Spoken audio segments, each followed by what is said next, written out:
Hey everyone, today I'm kind of this is my first review for like video games as a whole, but I don't know how many games I'm gonna end up reviewing, but it's just kind of a little project I got going on, I guess. And um, well, as you can see, it's my channel, and that's my name, and all that obvious stuff. So I guess I don't really necessarily need to introduce myself, but a little bit about me. I guess in relation to like the game, or like games, as a whole or in general, like I I'm I produce games. Sorry. Let me backtrack a bit. I am learning how to produce games, and I believe that one of the single most important things in the production of video games is literally like art appreciation. It's video game appreciation, and that's why I'm reviewing games. When it goes to developing games, there's so much. There is, oh my gosh, like it's so much that you believe like it's misleading how much there really is to developing a video game. It seems like there's other things that are like not even related to video games that are totally and completely like they totally are related to video games. And so I'm just like, man, basically all my reviews are going to be me whispering. So I don't know if y'all mind or not. It's just my condition, what it all is. And so I'm just like, I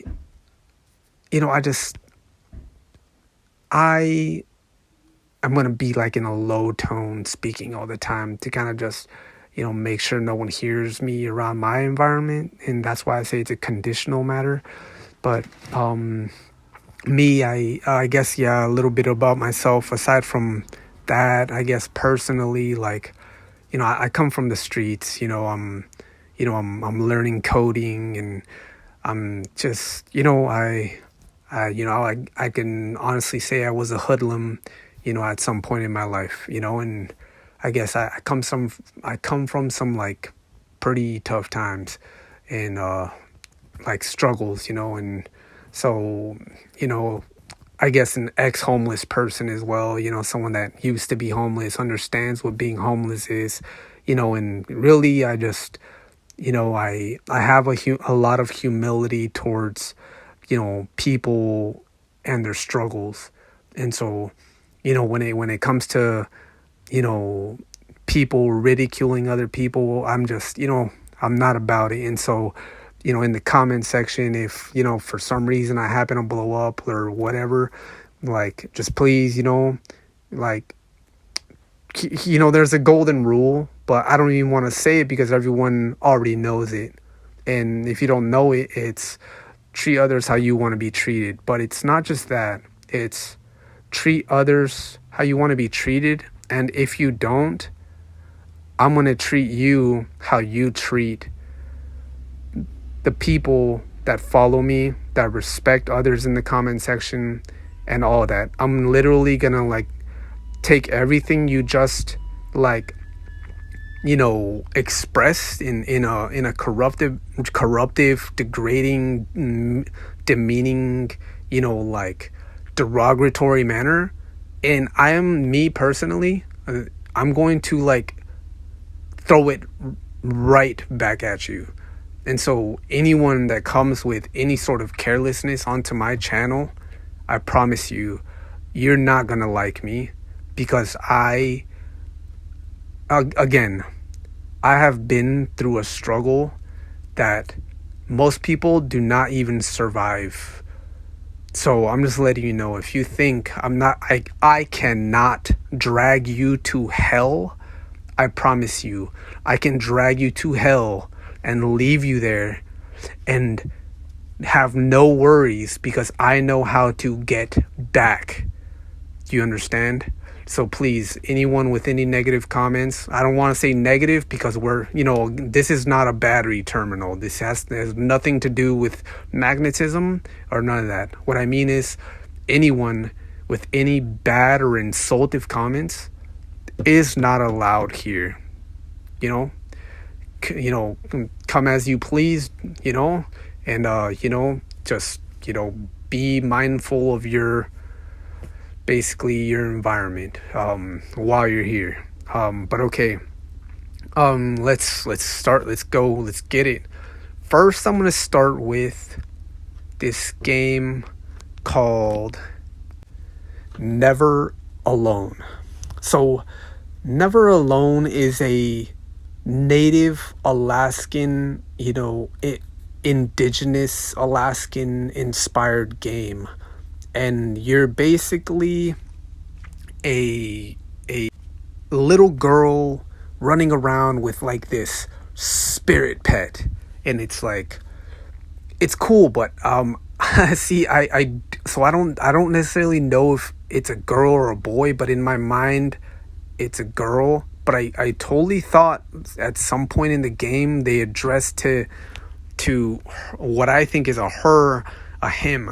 So they addressed to her a him, so a guy. And so I'm just like, oh wait, it's a guy. I'm like, so in my mind it's a girl though. So we're just going off of my review. If you want to do your own review, that's fine. Link in the in the comments section. I'd love to watch. But hey, so you kind of start the game, obviously like any other game, kind of learning how to play. It progresses, and you kind of learn all the functions of the game, and you notice obviously it's a side-scrolling game, and typically from left to right. But I do love that there was a segment where you went from right to left, because there's some games don't necessarily capture that, and I believe that's really important because we don't necessarily, we have two hands. There is no side dominance, and it's just like, I believe balance is important, and just being able to play a game where it's not always one directional, which is always very annoying to me. I'm like, I hate like driving down the street and you're always on the right side, but it's like you want to be on the left side, but you can't be on the left side because it's a right-sided society. It's like straight up Adolf Hitler stuff. No offense to people who care about Adolf Hitler, I guess. And the reason why I say that is because I'm not talking about politics or government or none of that crap. That is foreign to my channel. So, again, I'm not here to insult anyone. I'm not here to talk bad about anyone. So Adolf Hitler, regardless of what he has done, in his past, is foreign to my channel. So I'm not going to speak on his behalf. All I'm saying is, if there's anyone watching, no offense to you if you like Adolf Hitler. I didn't say anything insulting to Adolf Hitler.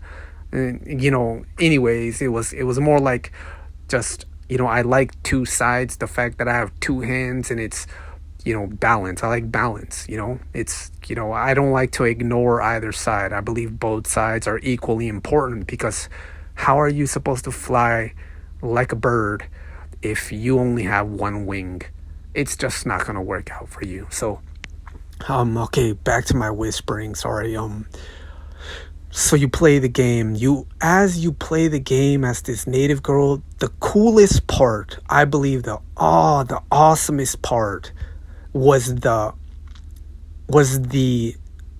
information, the history, the cultural, like what would that be called? Like the cultural aesthetic, or the cultural like customs, and the stories, the lore. The lore is just so beautiful. And so I think just having the lore and the wisdom of the people, behind the game was extremely vital to like it's like immersion. because then you go to play the game with more appreciation, and there we go again, appreciating the game for what it is. Because let's say if I'm a competitor, I want to make my own game, and that means that I will hate every other game if I have no appreciation. Like, every other game will be an enemy to me. Like, oh, I can make a better game. Like, no, I don't want to play that game because I'm going to make a game. Like, no. Like, the only way I'm going to be able to make a video game is to, like, literally appreciate video games. Because let's say if I don't appreciate video games, then me being able to make a game that everyone else would appreciate would be that I have some sort of appreciation for what I'm making. And so it's like, if I despise everyone else's game, it's like there is no appreciation in my heart, in my mind, while I'm making my video game. It's like the audacity, the audacity or the nerve. It's like, it's just not there. You don't have the audacity. You don't have the nerve, because in secret, there's something else going on in your mind, and you just want spotlight. You just want clout. You don't necessarily want to make a video game. It's like you just see that other people react to video games, and so you kind of want to capture their attention, because you need attention. Everyone is special in their own way, and it's just like you need care, and you need someone to, like, be gentle with your, like, soul, in your spirit, and to, like, take care of you. And that's why you kind of go out of your way to, like, create this video game, just for the attention. And it's just like, you don't need that. You don't need to do that. It's like, but if you do need, and if video games is like your life source, then it's like, I don't know, but it seems to me, or I do know, it seems to me like it's because you appreciate them. And I think if you appreciate them, like, you'll really, like, be able to create something that an audience, whoever your audience is, because sometimes there's different audiences, and, like, you'll like create a game for a specific audience. It won't be for everyone. Maybe not everyone's gonna like it, but for someone who needs what you're trying to make. And when you make it, when you develop it, it's because you appreciated the story that you were trying to tell everyone, the visuals that you were trying to show everyone. And of course, like the scent, the scent. It's like, I know it's more like what you're hearing or the cognition, but what it smells like, right? It's like what the game smells like, but it's more like a physical thing. It's like the interaction of the game. You lay it down, and people understand it because they vibe with you. It's like your sound. It's like someone sees eye to eye with you, and they know your struggle, and they're like, heck yeah, they're like, dang, man. Like, it's like they go to sleep with the game on their mind, like, dude, someone else like me exists, like, and it's just like there's this inspiration and this motivation to, like, want to express yourself after that. It's like, and sometimes people lose motivation because of that. It's like they lose motivation because it's like they see that someone else did it before them, and then they're like, oh man, forget it.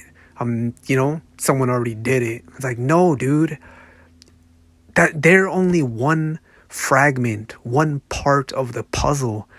It's like the world needs to hear your story as well.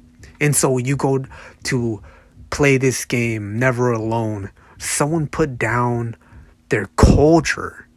They shared their culture and said, I want the world to know what my culture is going through.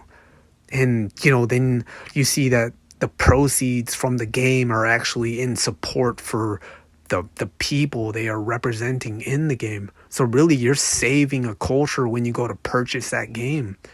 And so there's all the cool aesthetics, all the cool like little trinkets and stuff that like are in the game. You're running around and there's like gusts of wind that are like pulling you down, and you're just like, you know, you just, there's snow, like blizzards everywhere, because like it's Alaska, you know? And that's tough, man. Like it really is, because I used to live at Alaska, so I know what it's like. Man, I used to run through those blizzards. You know, I mean, sure, like I have Mexican blood, but you know, I have a specific kind of Mexican blood that, you know, we run. You know, that's just my culture. We're runners, and so like I used to run through the blizzards, and it's not my environment. You know, like, you know, an Alaskan person's is, you know, I'm actually back living at California right now, and am I ever gonna go back to Alaska? Honestly, I really don't know, but I don't want to say that I don't think so, because, you know, I don't want to offend anyone in this video or anything. Oh, but okay, so in the game, as the little person, you encounter like you kind of do this like uh back and forth kind of person shifting, you know, between you and the dog to kind of get through each level. And it, you know, it's like an obstacle course, you know, jump over the rock, you know, like avoid jumping into the pit, or don't drown in the water, you know, watch out for the crazy man who's trying to kill you. Like it's that. It's but they obviously it's, so like you don't really know this, but a lot of it's cultural, and that's a good thing. But then there's the wind dynamics. There's physics that kind of went into this, and there's like the flow of the wind and how you could use the wind to kind of like guide you into like other platforms. And then there's like the dog spirit animal that like helps you like channel through the spirit world, so that like these spirit beings could like help you like travel throughout the map, or the level, you know. And so like you know, it was great because it made you think. There was kind of like this strategic puzzly, you know, thing going on that, you know, it aimed towards a younger audience, you know, probably, you know, an audience around the age of like teenager, you know, let's just say teenagers. And that's a good thing, because it's, you know, stimulating the mind. And see, that's another aspect of like creating video games. It's stimulating the mind, because if you stimulate the mind, you get a response. But not just that, it's, you're also creating a strong mind for the player, because there's video games that have none of that. They're pure aesthetics. It's like what it looks like, and that's it. It's like what it looks like in how it plays. Like when it comes to like repetition, if there's a repetitive action, they basically just want you to get addicted to, and that's it. And it's just like there is no like will to the game, you know what I mean? It's like it's a cold, dead game. And I'm sure if you're a gamer, you have played one of those games, because they're just like grueling, like, and honestly hard to take in, because you play them and it feels like you just ate something that gave you no nutrients. It's like you ate something, but it's like you still feel hungry after you eat it, you know, because it has no nutrients. So it's just like you literally just ate, like, I don't know, what's the worst thing I could think of that gives you like no nutrients. I don't know, maybe vinegar.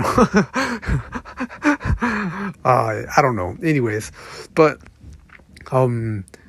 so you get what I'm saying though. It's like the willpower of the game. And the game, it's so this game specifically, Never Alone, has a lot of that. There, it keeps you coming back because it keeps you not only it like included in the culture. It's really inclusive. It's like, hey, I want you to know. It's like about our culture, and this is who we are. And it's like, then you kind of take the place of one of the individuals from that culture. And then there's like this cool storyline that takes you to their village, and from their village there's like this monster, and then the monster to like this even bigger like giant person that happens to be like some mythological creature. And it's just like, you're kind of trying to find the remedy to like, basically the corruption or the problem, let's say the problem that's going on in the game, so you could kind of like, find an end to the story. Like, what the heck is going on here? It's like solving the problem, and so the game is metaphorical. And so you go to listen to what they're saying. You go to watch there's like these little mini documentaries, which I thought was the coolest thing ever. I had never seen that in any game in my entire life. And I've played probably hundreds of games. But there was these cool little documentary clips that you could watch as you play the game or throughout you playing the game. And they tell you basically about each, like, I don't want to say chapter, or it's kind of like a checkpoint. Each checkpoint, they tell you something about that checkpoint, and there's like lore behind it. But it's true lore. It's true. It's based on true like traditions from a living culture.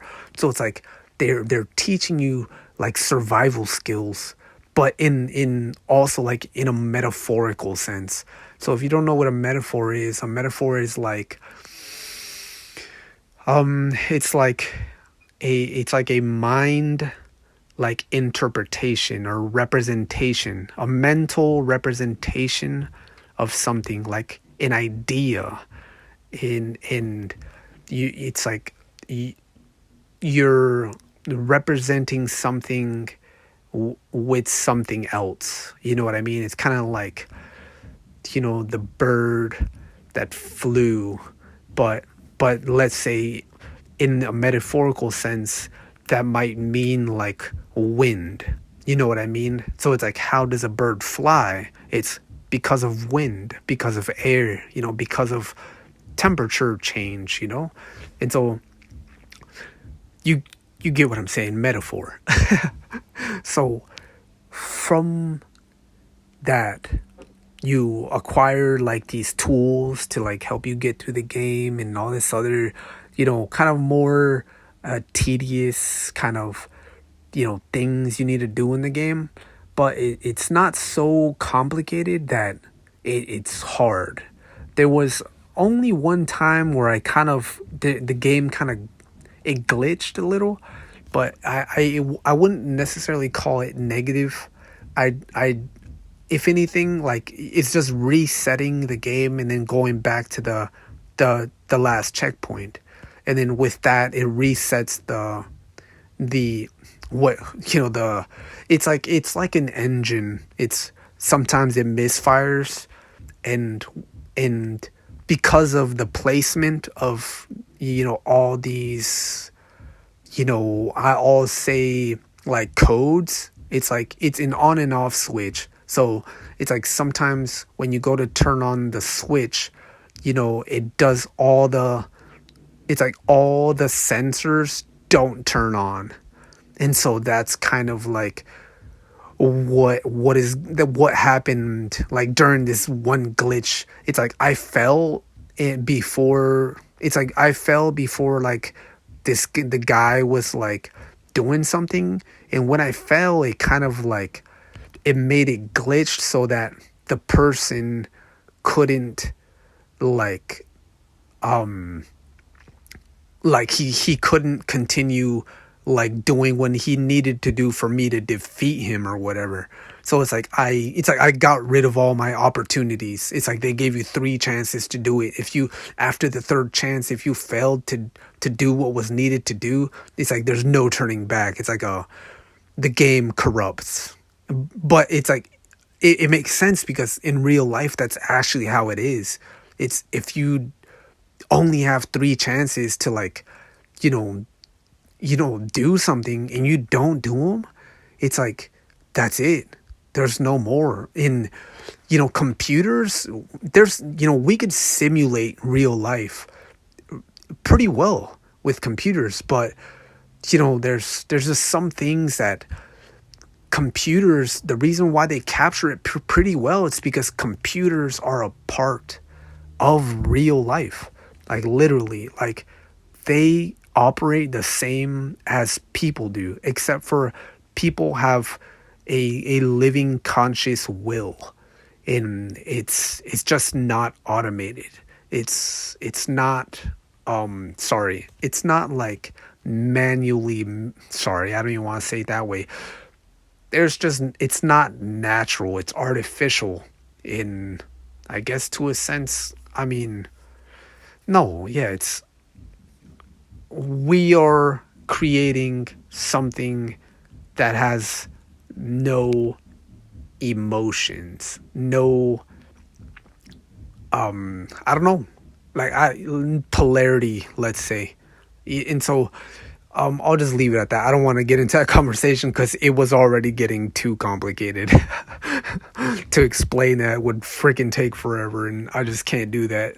And so I guess, I don't know, to kind of try to wrap it all up, because, let's say I want to make a 30-minute video as my first video, and, maybe not go too long after that. It's like, to kind of wrap it all up, it's like, would I recommend this game? And like, what about it, or maybe what's the conclusion to this game? So I would definitely recommend it because of the cultural aspect of it. To learn from someone else's culture is the most beautiful thing you could ever do in your life. Like, oh my gosh. But the conclusion to the game, I think, was definitely, a high rated game when it came to an independent developer. It's on like, the App Store, for Apple App Store, and, all that. And it's actually a high rated, author's choice or whatever. But like, the conclusion to it, it's like, did they accomplish what they were trying to do? And I think they very much well did, because their primary goal was their culture, and to capture an audience and to tell their story so that the audience could be influenced to support their culture, in a financial way. I strongly believe they definitely achieved their goal. Why? Because I bought it. I was like, dude, I want to know, like what's going on in Alaska? Like, how the heck are they surviving in like, negative freaking zero, it's like freaking sub-zero temperatures, it's like, that's gotta be tough. That's gotta be extreme. And so then you hear their stories, and man, the game was beautiful. I promise you. And so with that being said, that goes for like my, first video game review. Hope it wasn't too bad for anyone that stuck around. And as far as that goes, I appreciate you for watching or listening. And if you have any concerns, please, by all means, let me know, and I'll respond. I'm a responder. That's what I do. And so hey, if you're interested, even a little bit, if you got any sort of like motivation or inspiration from what I've said, I'd say go for it. Check out the game. Never alone. But okay, O.V.I signing out. Peace.